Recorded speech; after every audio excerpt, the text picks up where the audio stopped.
record time so we can have live callers. Like I want to do things like that. I want to do that. And like I know we've already we have a bunch of people already signed on, and I don't want to drop any names in case anybody drops out or decides they don't want to do it. But like we have the ability to do that, so why not do it? You know, Yeah. like we have that, so do it.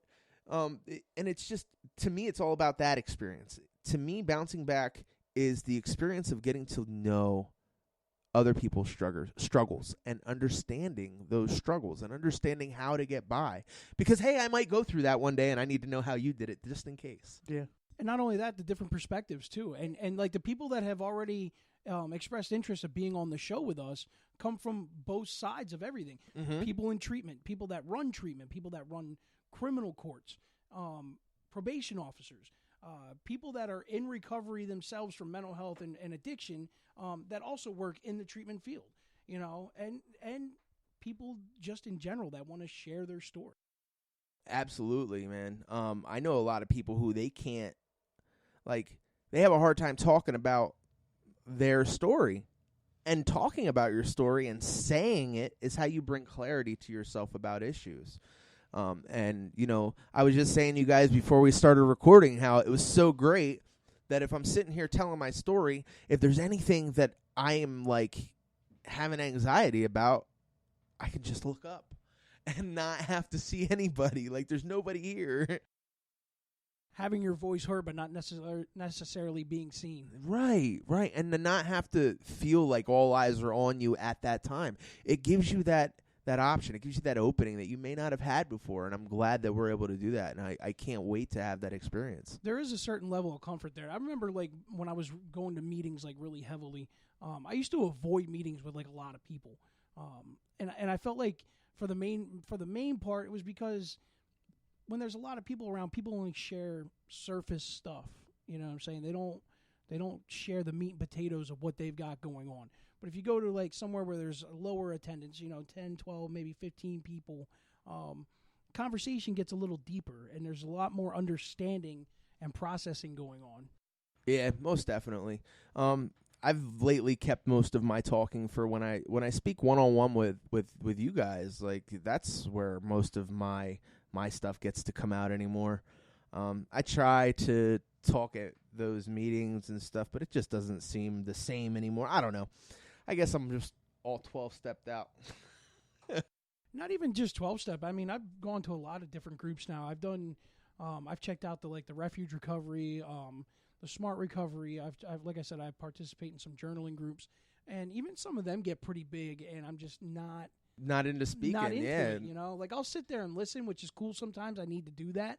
I need to just sit down and let somebody else do the talking. But like, there's times where like I want to participate, a private outlet, and I don't feel like participating because of how many people they're looking at you when you're doing it. You know what I'm saying? And it makes a huge difference. It does. It makes a huge difference on having people's eyes on you. That can totally change how you approach something. So yeah, that's really what my focus was with this, with my thoughts on this. Ryan, now you personally, like, we know that you have never really struggled with addiction or anything like that. I know that you have dabbled in stuff like that, but you've never really struggled with addiction. What were your struggles like? I never really got into the addiction part because of I know people who have, and I know what they've gone through. Mine pretty much suffer from mental illness, depression, PTSD, neglect as my childhood, anxiety, really bad anxiety. But growing up, I was pretty much on my own. I really didn't have, family or a mother or guidance from a father figure or my mother. Like, I would run the streets and I would be out there all hours of the night and I wouldn't even get a phone call and be like, hey, when are you coming home? Being raised, I mean, from, our growing up, it was just I was just on my own. Everybody, was doing their own thing. And I really didn't have that discipline either. So growing up, I was raised myself and had to do things on my own. And that pretty much it does something to you. You don't have any mother or father or lack of affection. Lack of affection, sucks, man. you know. That does a lot of things to you growing up. So I suffer from that, and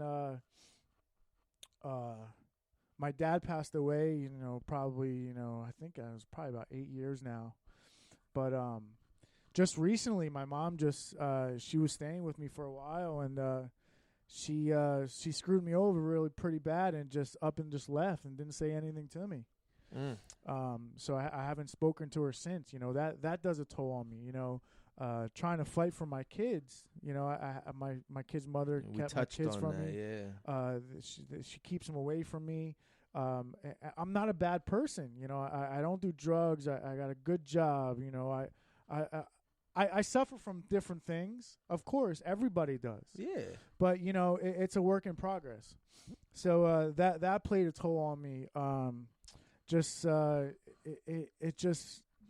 When you feel alone, it just makes you just want to have like suicidal thoughts, and it was like, yo, I'm alone. I don't have anybody.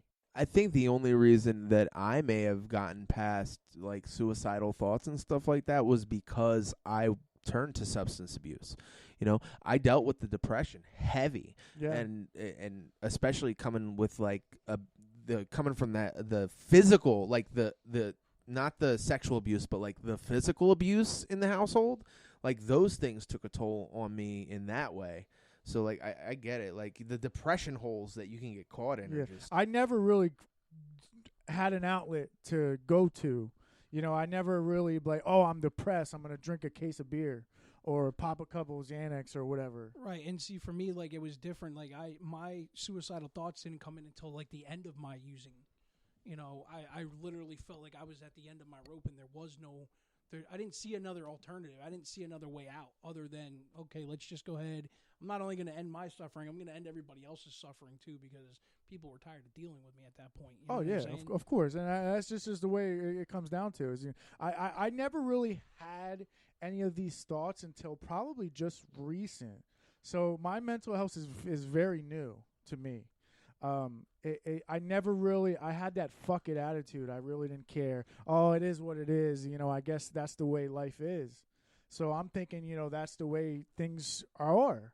Right. So, you didn't even think that something was wrong. Yeah, I don't think something's wrong. I'm like, oh shit, maybe that's just the way I'm supposed to live, you know? So, you know, and having that history of neglect and stuff like that, you know, and people walking out on me, I kind of have that feeling myself. I can't get too close to people.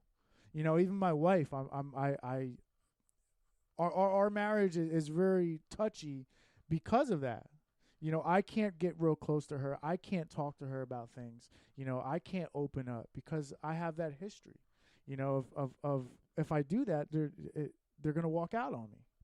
Gotcha. So you know that. So you're struggling internally. I struggle with that. You know, fear based. Yeah, and that's what it is. You know, and my outlet of things when things get really rough, my way of dealing with it is running. You know, and I want to run away, and I'm constantly telling my wife, you know, I want a divorce. You know, when things get bad, I was like, oh, I want a divorce. I'm getting the fuck out of here. You know, and I just want to give up. That's not a way of dealing with things, but that's just the way I tend. It's unfortunately a coping skill you picked up along the way. That's a coping skill that I picked up is running because everybody else ran from me. So I'm thinking that's the way things are supposed to be. Like when things get hard, you know, you just run from it. And I've like being someone listening to you speak on the outside, like from the outside, like just oh damn, I completely forgot what I was going to say. You can cut that out later. You know what though? I bet a lot of people that listen to this are going to identify and relate to exactly what you're saying. It's very relatable with a lot of things, you know, and a lot of people suffer from it, you know, and every day it's a struggle. You got to play a part on the outside, but deep down, you don't want to tell anybody what you're going through. You don't want to open up to somebody because you don't know. And part of it too is like the ideology of a man growing up. I was Like, just about to instilled bring that into us, in. right? Like you Yeah. don't show emotions, you don't show weakness, Yes. you don't communicate. You're supposed to be that strong, You're supposed firm. to be there, and right, you're Yes, the rock of the you're- family. yes. You're supposed to just be the end all be all. I am man. You know what I'm saying? Yeah. Like, and then that's a huge misconception that keeps a lot of people hurting. Yeah, Right, it because is. men are afraid to open up. Right. And that's the fear-based. that's the bulk of it is you have to talk about it. Right. have to vent. Absolutely. You have to express yourself. You have to, talk to somebody and get feedback. But my whole thing is I don't trust a lot of people. So I don't talk to people. I mean, my wife says, "Oh, tell me, talk to me, open up to me. I want to know. I wanted this," but it's hard.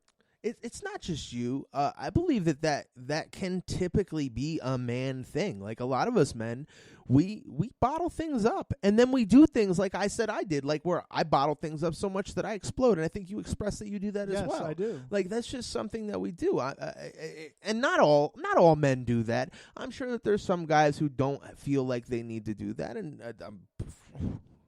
all the more power to them. I unfortunately was brought up with these things thrown at me every day, Absolutely. and it caused those thoughts, and it caused those beliefs, and those belief systems is what you work off It of. was whether it's sobriety or mental illness or whatever you're going through. It's a process. And Right. It's everything has its process and the way things are supposed to be done to handle things, and you don't do it that way because it's just not the way you do it. People handle those things differently Yeah, too. Like they the do. process is a little bit different for everybody, right? Now, granted, like talking about things is a great way to start the process, but just talking doesn't work for everybody either. Right. Like I can talk a little bit. I'm not real comfortable with talking to a lot of people about. Mhm. That's why I do the journaling thing, because it still allows me to get my thoughts out there. Yeah. That's another thing. Journals is a way of you talking about it and putting it on paper, but not necessarily having somebody that you don't trust or having that person. It's a way of just doing it without. It's almost the same idea or concept as like writing a burn letter. Like you write Yes. somebody a You letter write a that you letter want and to tell you them how burn you it. feel, and then you burn the letter, but it still allows you to get those Yeah, feelings out. my wife actually told me to do that with my mom and things that I wanted to get out. And, Dude, and then it's a burn it. very good suggestion.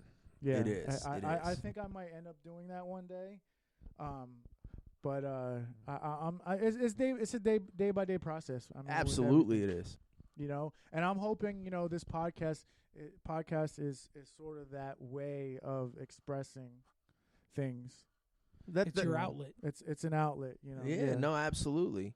And I want to tell my story, and I'm sure you guys too tell your story so other people can relate to it and understand it and be like, oh, I'm not alone, and they feel like, oh, I could talk to them, or stuff like that.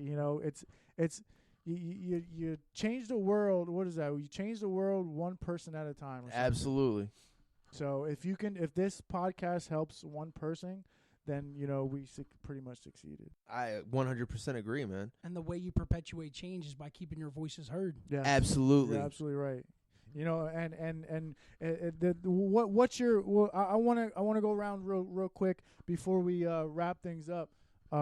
What's your hopes and things of this podcast? Where do you want to go, and what do you expect out of it? I just want to keep the advocacy going, man. I want to keep my Right. voice heard, and I want Sky's to the help limit. somebody else. Yes. Look, man, sky's the limit for me. I want everybody to know that, first off, if you're struggling and you need help, reach out. All right? I don't care if it's mental health, substance abuse. You can hit us up at the Bouncing Back page. You can come to my personal Facebook page. I'll give you my phone number. I don't care if I know you or not. Take my number. Call me down at 484-591-1969. Call me. I will talk to you. What's the Bouncing Back email? You give that to Bouncing everybody? Back email is bouncingback610@gmail.com. Is BOUNCINGBACK610 @gmail.com. And we